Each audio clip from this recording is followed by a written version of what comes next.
For a couple of weeks there, the past couple of weeks, I thought, oh, maybe this Cena heel run has took a good turn, a turn for the better with CM Punk. Starts with a pipe bomb. Well, even before that, they had a decent promo back and forth. Then they have the pipe bomb where Cena looks the best he's ever looked as a heel so far. He wasn't corny. He wasn't just ripping into the crowd and that was it. He actually cut a really good promo as a heel. The type of heel promo he should have been cutting this entire time. And then even Friday, you get Punk coming out as Thugonomics. Not great, but it was at least a bit fun, right? A bit different, a bit unique. So you think, maybe this has took a good turn. Maybe. But I should have known. Because none of the good things that John Cena has done as a heel, which has been the past couple of weeks, has had anything to do with Triple H. Triple H didn't write John Cena's promo for him, the pipe bomb. Triple H didn't book Punk's promo, didn't book Cena's promo. Triple H has had nothing to do with anything good that Cena has done as a heel so far. So we get this nice little build-up to Night of Champions between Cena and Punk. Right? The best feud that he's had this entire time as a heel, right? By far, because everything else has been terrible. The Cody feud was just take a finisher, promo, take a finisher, promo, take a finisher, every week. Same with Randy Orton, Logan Paul and the tag team Doven. I'd rather just forget that ever happened, to be completely honest. This has been the best by far. And then, of course, Triple H gets his hands on it, right? Because everything good up until this point was nothing to do with Triple H. Cena cut that promo, not Triple H. Triple H gets his hands on it, and we get what we got yesterday. Night of Champions. We finally get to this big match, right? Something that people are actually interested in for once. With this Cena heel run. And Triple H finds a way to ruin it. Cena Punk, last time ever, 2025, last time we're ever seen it. Good little build-up, right? The best build-up so far in Cena's heel run. And Triple H has Penta go out there and Sami Zayn go out there in the main event between Cena and CM Punk. What on God's green earth do Sami Zayn and Penta have to do with Cena and Punk? I don't think Penta's ever interacted with either of them. What was that? I'm still confused.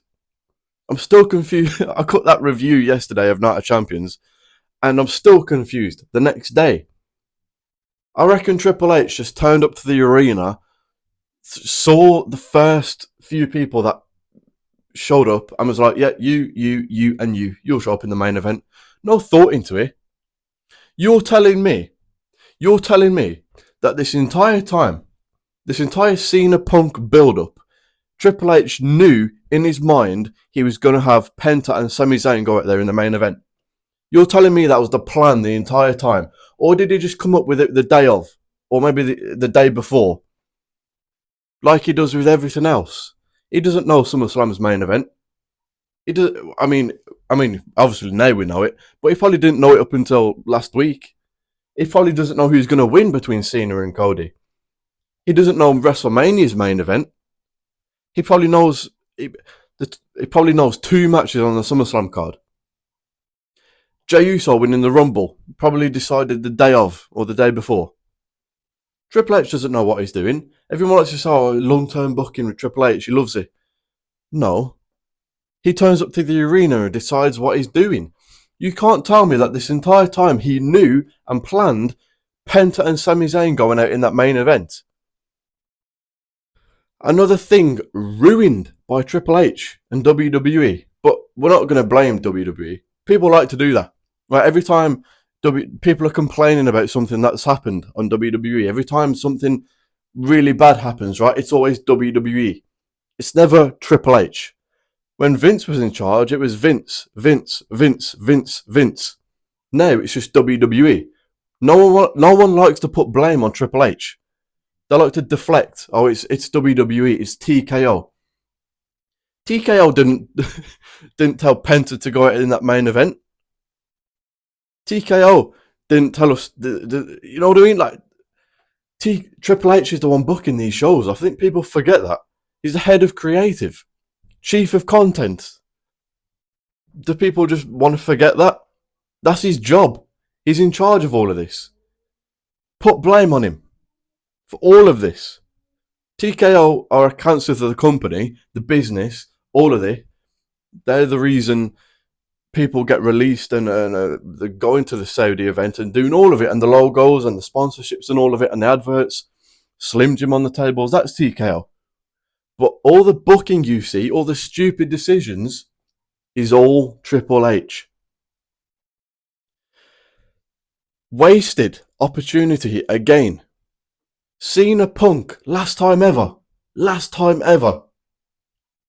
And when people look back on it, right? When people go back in the future and they go back and watch or talk about Cena Punk, the last time we ever saw it, what happened? Penta and Sami Zayn showed up. What? What do you mean? How does that make sense? And it's not just Cena and Punk, which has been completely wasted and ruined. Cody and Randy Orton. Cody and Randy. Big dream match for most people, right? A match that you'd go, well, they have more history than probably most of the roster. Cody and Randy have a lot of history, legacy, going back over a decade ago. Loads of history. And they waste it with one show to build it up, which we don't even get to see because the feed cut out. So, Cena and Punk thrown away at Night of Champions with a couple of weeks to build it up. And then we get it, and you see Penta and Sami Zayn. Cody and Randy, 1 week, one show to build it up. Just it's the final of a tournament. Final of a tournament. Cody and Randy Orton. Everyone wants to see it, right? Think of all the fun possibilities you could do with those two. The fun feud that you could have. Build it up over months, right? They have planted seeds. Randy looking at the title and stuff. They've planted seeds. So you thought, oh, they might actually put effort into this. They've planted seeds. They might actually make this a big deal. No, they throw it away with one show to build it up, which we don't even get to see, at Night of Champions. The end of the final of a tournament. A tournament. This should be a match that has a multiple month feud, build up, big moments, big storyline. There's so much history there. You don't even need to create history or give them a reason to want to fight. It's right there. You could have Randy Orton. He knows he doesn't have long left. He knows he's on his way out. He knows he doesn't have that many years left in him. His body's, dwindling. He knows it. And Cody Rhodes, who he taught everything he knows. He was his teacher, right? He brought him into the company. He brought him to the level he's at today, right? That's the story you could tell. And Randy he's determined to not let Cody Rhodes ruin and overtake Randy's, wait for it, legacy. It's right there. It's in your lap. And you get a vicious heel Randy Orton last time. One last big Randy Orton heel run as that legend killer, evil, fucked up Randy Orton. Let's do it. Be fun. Build it up over months. And then you get to WrestleMania. Maybe it's the main event or a SummerSlam main event. But no. And you can say, they planted a seed after the match for a rematch. Maybe Randy turns heel now. But we've already seen it. We've already seen the match. So no matter what you do with it now, it's a rematch. No matter what you do now, no matter what story you tell, which isn't going to be a good one because it's Triple H booking it, it's a rematch. It's a rematch. So it's already gone. We've seen it. It'll probably still be good, right? Probably still be fun because it is Cody and Randy. Probably still going to feel like a big deal and it'll be good. But it won't be great. It won't feel special because we've already seen it. Another thing wasted. Huge opportunities that this company, WWE, Triple H, constantly has this huge opportunities to do something big, something special, gets ruined. R-Truth, biggest talking point in the entire business for a week, over a week, right? It was huge. It went mainstream. It went, every news article was talking about it. It went fucking huge. It was massive, right? Huge talking point.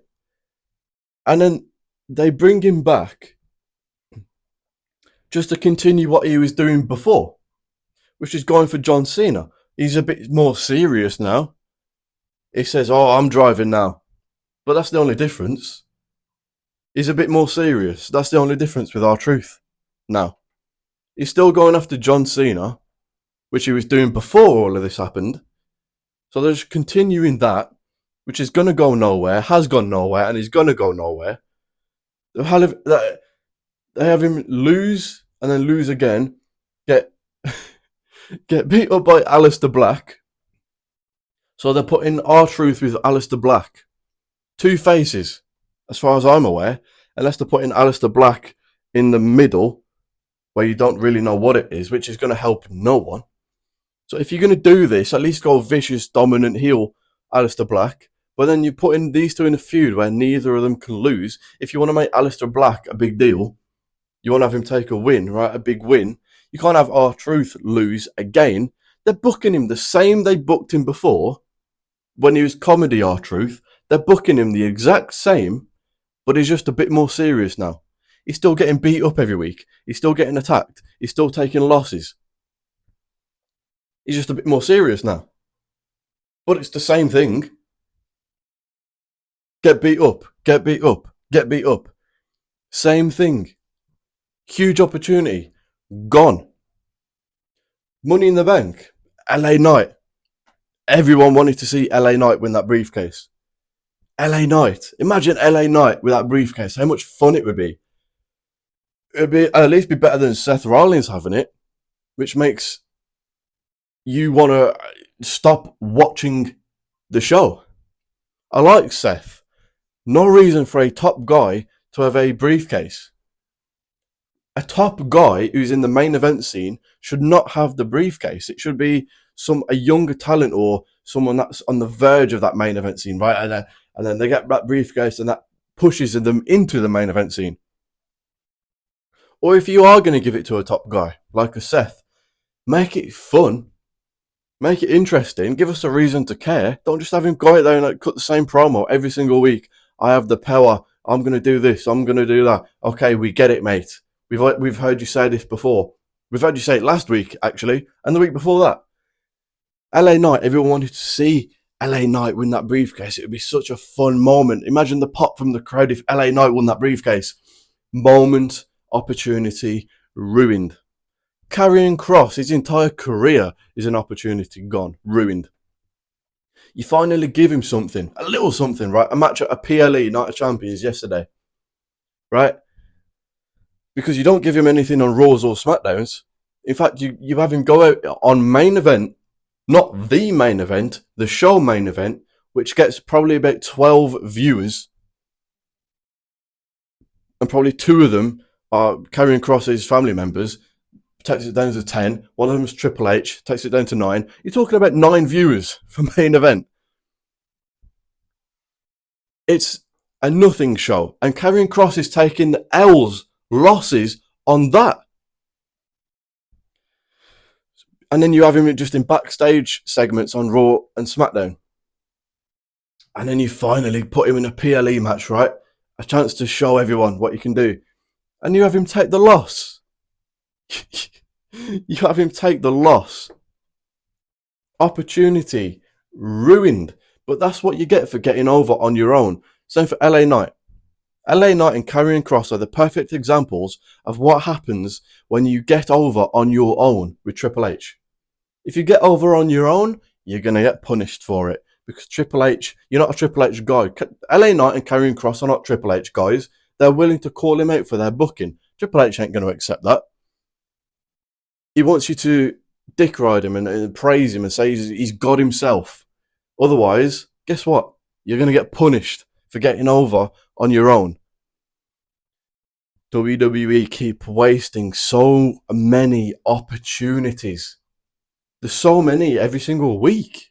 WrestleMania was one huge opportunity missed.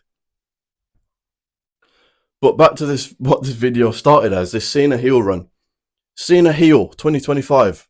You think, oh, so many fun ways you can go with it, right? Looking back, I wish he never turned heel. He should have never turned heel if this is what they were going to do with him. Should have stayed face, beat Gunther at WrestleMania for the title, big face, babyface reaction, pyro, celebration, all of it. And then you go forward through the rest of the year, babyface Cena, and you can still have him. He's cut great promos as a babyface. Remember the one against Roman Reigns? Big dog Roman Reigns? He can still be that. We don't have to just have goofy John Cena. We can have serious John Cena, but as a face, you didn't have to turn him heel. But when it happened, we were like, okay, let's see where this goes. He's turned heel with The Rock. Rock hasn't been seen or mentioned since. And it's been very boring, very lackluster. We've had 2 good weeks of a Cena heel run. 2 good weeks with Punk, and then Triple H ruins it. Where do we go now? I have no idea. Cody Cena, again at SummerSlam. We're getting a rematch. No idea where this. Triple H doesn't know who's winning. If you genuinely think Triple H knows who's winning at SummerSlam, you don't know Triple H. He has no idea who's winning. So we definitely don't know. I don't know which way they should go. It's boring giving it back to Cody. Like, all of this was just to give it back to Cody? Really? I'd rather have Cena retire with it than give it back to Cody. Then you can vacate the title. He turns back babyface at some point, vacates the title. That's the only. There's no one he can give this title to now that would be fun and worth all of this. That would make all of this worth it, and you go, okay, it was all worth it in the end. There's no one. Cody Rhodes isn't, because it's boring just giving it back to him. Roman Reigns doesn't want to show up. Even when he does show up, he's got a movie being filmed later this year or August at some point. Who is that? Punk? Opportunity's gone for that. There's no one. Maybe some random up and coming young guy. Seth Rollins, I would jump. Do not give it to Seth. All of this can't be to just give it to Seth Rollins. It's all just weird. Like, where do they go now? It's just one thing to the next. Move on, forget what happened in the past. It's weird booking. Very odd and just poor booking from Triple H here. I don't know where they go with it. And to be honest, I love John Cena. Incredible at what he does. But I can't wait for him to just turn babyface again so we can just get back to normal. Get back to normal, please. This is just bad. But that's the video. Like and subscribe. Let me know what you think, what opportunities WWE have missed that I haven't mentioned, because there's so many. Penta.